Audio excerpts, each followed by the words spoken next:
سلام بینندگان گرامی، این لحظه برنامه اطلاعاتی کریمینالی اخباری وزارت کارهای داخلی که بازگو از وضع جنایتی یک هفته اخیر کشور است توسط تلویزیون تاجیکستان منظورتان می‌گردد.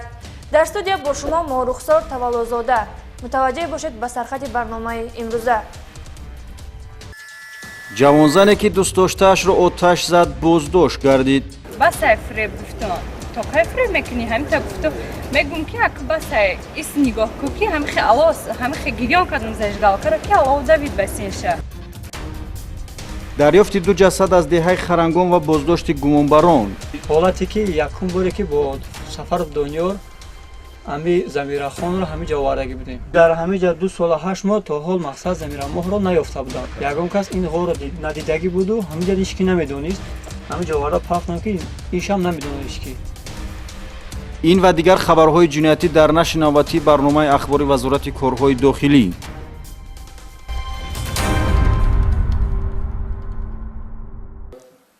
شهروندان حیدر و زمیرماه و مهرافروز خالمیرزا که یکی 2 سال قبل و دیگری 5 ماه پیش همچون شخصی بدرق غیب زده در جستجو قرار داشتند از جانب کارمندان میلیسیا جسدهای آنها دریافت گردید.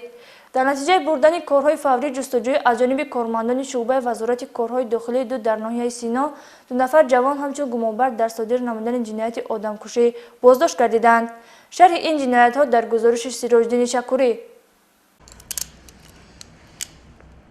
از جانب گروه اپراتیوی تفتیشاتی احساب کارمندان میلیسیای پایتخت و پروکراتورای نوحه سینای شهر دوشنبه اخیراً جنایت پرسر و صدای آشکار گردید که در جریان پیشبرد چاره‌بینی اپراتیوی جستجویی 2 حالت قصداً از حیات محروم ساختن شخصان قبلا به درک غیب زده معین گردیده گمبران جنایت مخصوصاً وزنین دستگیر کرده شدند. در اساس مراجعت پیوندان از ماه ینور سال 2018 این جانب شهروند حیدر و زمیرماه فیضعلیونا سال تولدش 1991 ساکن شهر دوشنبه کوچه علیشیر نوایی همچون شخصی به درک گردیده در جستجوی رسمی قرار داشت. جهتی معین نمودن سبب و عامل‌های غیب زدن او مورد کارکردهای اپراتیوی قرار داده شده. پس از گذشت 2 سال اخیراً سبب به درک گردیدن زمیرماه حیدر و آشکار کرده شد. نوبت از گذشت 2 سال کارکرد چاره‌بینی اپراتیوی تفتیشاتی و فعالیت یکجایی کارمندان پروکراتور و میلیسیای نوحه سینای شهر دوشنبه نتیجه داد. در تپه‌های بالای دهه خرندگان نوحه ورزاب موضعی که تخمیناً 50-60 متر چقوری دارد گروه اپراتیوی تفتیشاتی پروکراتورای نوحه سینا و میلیسیا از زیر خاک 2 جسد جنسی زن را پیدا نمودند.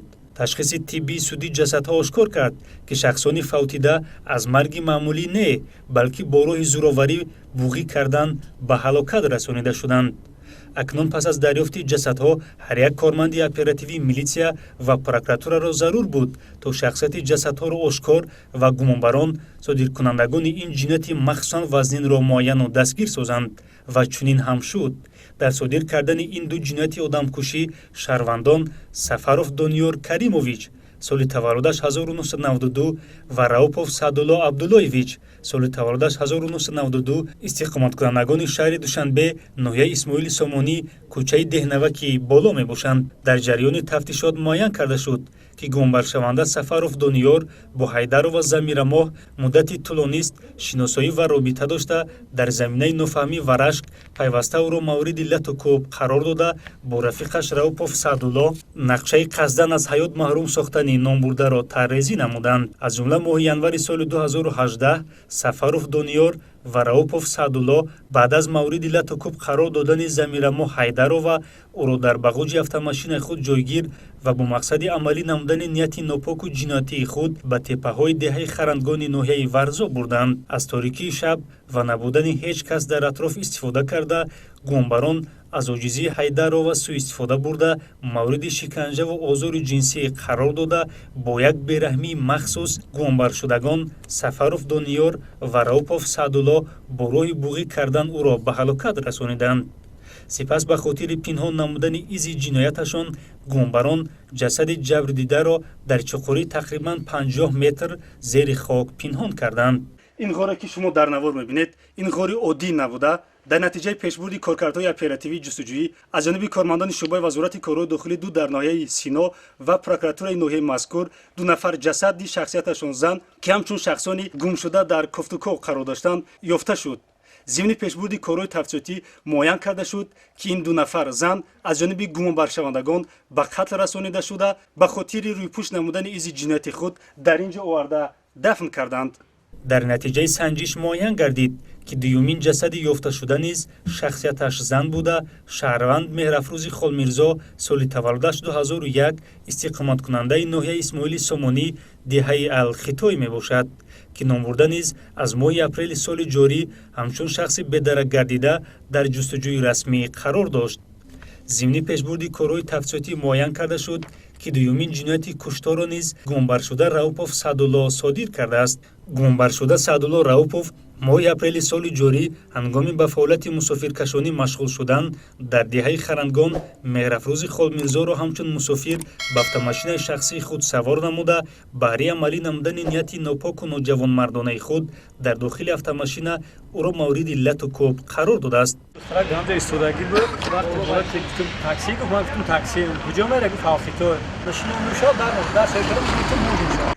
سخت اشکام میشم یه بار زدم دو بار زدم کراچی در همه حالت اشکام شد قپیده که همه قپیدیم گفتم یک خطا بارد میخوام اونجا خشم خدانگلا که اشکام گفت اونجا دیدم که اینجا مردم آواز میبرویا شش تا ماشین زده کردم های کردم بالا رفتم.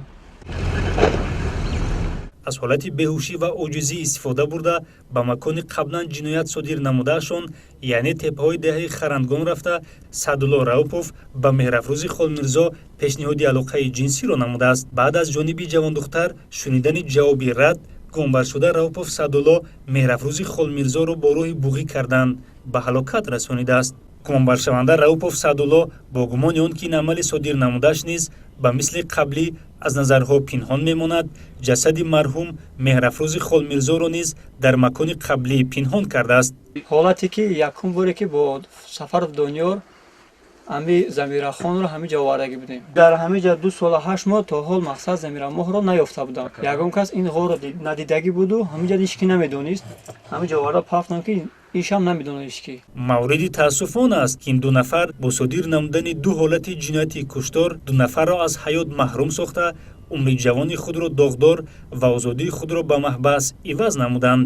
вобаста ба ҳолатҳои мазкур аз ҷониби прокуратураи ноҳияи Синои шаҳри Душанбе нисбати гумонбаршудагон Раупов Саъдулло ва Сафаров Дониёр бо модда 104 қисми 2 кодекси ҷиноятии ҷумҳурии Тоҷикистон парвандаи ҷиноятӣ оғоз карда шуда барои содир кардани чунин ҷинояти махсусан вазнин одамкушӣ гумонбаронро маҳрум шудан аз озодӣ ба муҳлатҳои тӯлонӣ дар пеш аст.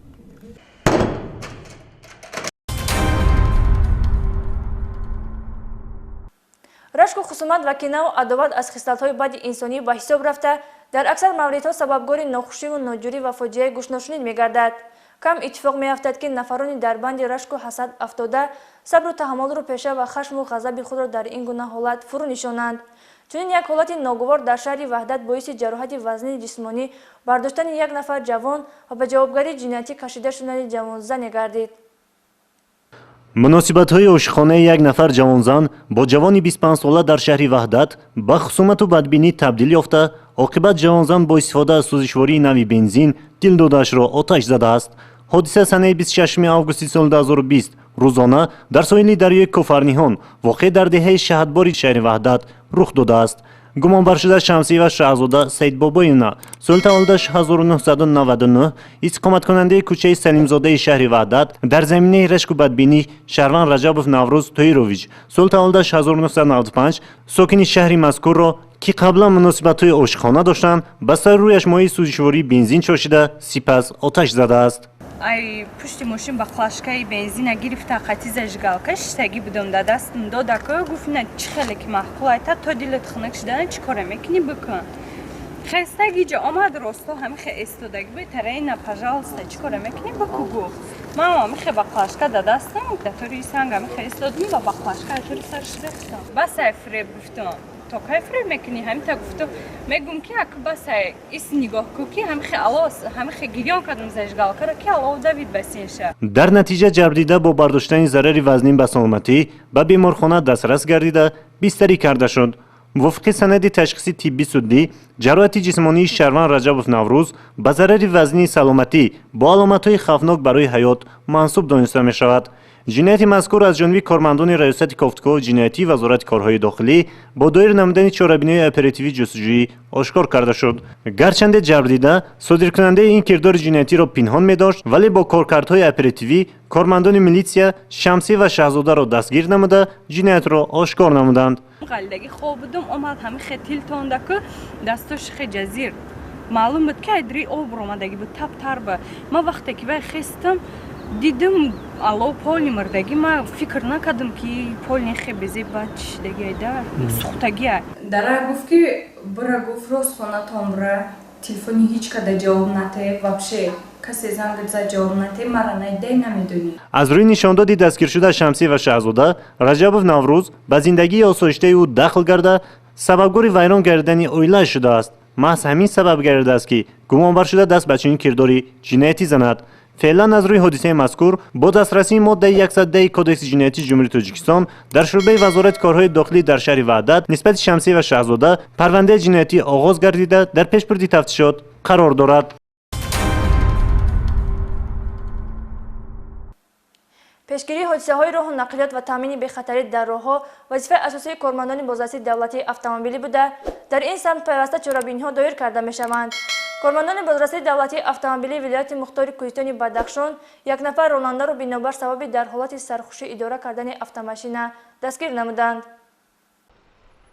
вақтҳои охир факту далелҳои дар ҳолатҳои сархушӣ сари чамбарак нишастани ронандагон вайронкунии қонунҳои ҳаракати роҳ дар чунин ҳолат тамоюли зиёдшавӣ дорад. ин нафари дарнавор буда шаҳрванд давлат маҳмадов ватаншо санаи таваллудаш 16 сентябри соли 1954 сокини ноҳияи рошқала оиладор соҳиби 4 фарзанд мебошад ки дар ҳолати мастӣ автомашинаи тамғаи хондаи рақами қайди давлатиаш 4186 ек 02 идора намуда зимни санҷиши ҳуҷҷатҳо ва вазъи ронанда аз тарафи кормандони бозрасии давлатии автомобилӣ дар назди бозори шаҳри хоруғ маълум гардид ки номбурда дар ҳолати сархушӣ ба идора намудани нақлиёт даст задааст. ҳангоми гузарондани ташхиси наркологӣ муайян карда шуд ки шаҳрванд давлат маҳмадов ватаншо дар ҳолати мастӣ қарор дорад. нисбати ронанда давлат маҳмадов ватаншо бо дастрасии моддаи 332 кодекси ҳуқуқвайронкунии маъмурии ҷумҳурии тоҷикистон яъне дар ҳолати мастӣ идора намудани воситаи нақлиёт протоколи ҳуқуқвайронкунии маъмурӣ тартиб дода шуда ба суди шаҳри хоруғ ирсол гардид ва зимни баррасӣ нисбати ронанда чунин қарор қабул карда шуд. Давлатмандов Ватаншо Тавакалович бо моддаи 332 кодекси ҳуқуқвайронкунии маъмурии ҷумҳурии Тоҷикистон гунаҳгор дониста шуда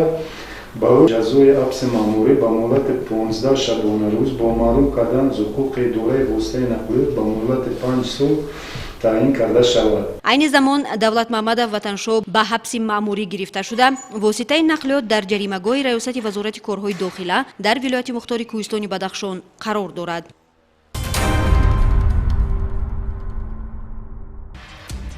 ин буд ҳама он хабару гузоришҳои омоданамудаи мо ки манзуратон гардонидем. ҳаёти хушу зиндагонӣ осудаи шумо таманнои ҳамешагии мост. хайр то барномаҳои оянда сеҳатманду пирӯз бошед.